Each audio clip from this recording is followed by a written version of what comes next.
Hi, my name's Kristine Frey. I'm the daughter-in-law of Quentin and Cheryl Frey here at Hempfield BIC. And I'm also here to share the story of my grandfather, who is a shipwreck survivor.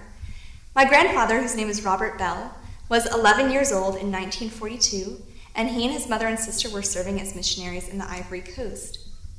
Because World War II was escalating, the United States ordered them to return to the U.S. for their safety. And so they boarded a cargo ship called the West Lashaway and began their journey across the Atlantic Ocean. Things were going well until on August 30th, 1942, 2 torpedoes ripped into the hull of the West Lashaway, and it sank in under 2 minutes. My grandfather went down with the ship, but he was able to crawl his way to the surface, and he was then pulled aboard an 8-foot by 10-foot raft with 19 others, including his mother and sister. They were on that raft for the next 20 days. And during that time, they faced great perils, including thirst, hunger, exposure to the sun, and even 30 to 40-foot waves caused by a hurricane that passed by while they were at sea.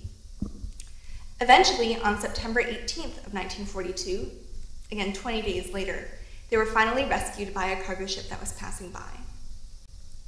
Over the next decades, my grandfather had a lot of questions about his raft experience, and those eventually led him to do some research on the ships that were involved.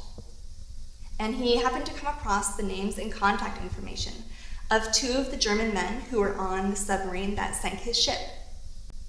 So he wrote to them, not expecting to hear back, but in 1978 he received a reply from them, from one of the crew members, and he invited my grandfather to come visit him in Germany and attend a submarine reunion of the folks that were on the crew of the submarine that sank his ship.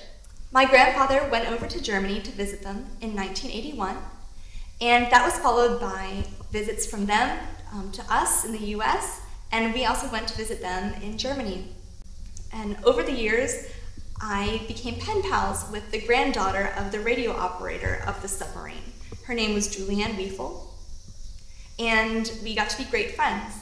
In the summer of 2001, she came over to live with my family and I for about 3 months, and during that time, she was asking a lot of life questions, existential questions about life. And it was during that time that we were able to really talk about what life was about, and my family and I were able to share our faith with Julianne. And it was during that time that Julianne came to Christ. And so it was that God used my grandfather's shipwreck to bring another generation to himself. If you'd like to learn more about this miraculous survival story, visit Amazon.com and look for In Peril on the Sea by Robert Bell.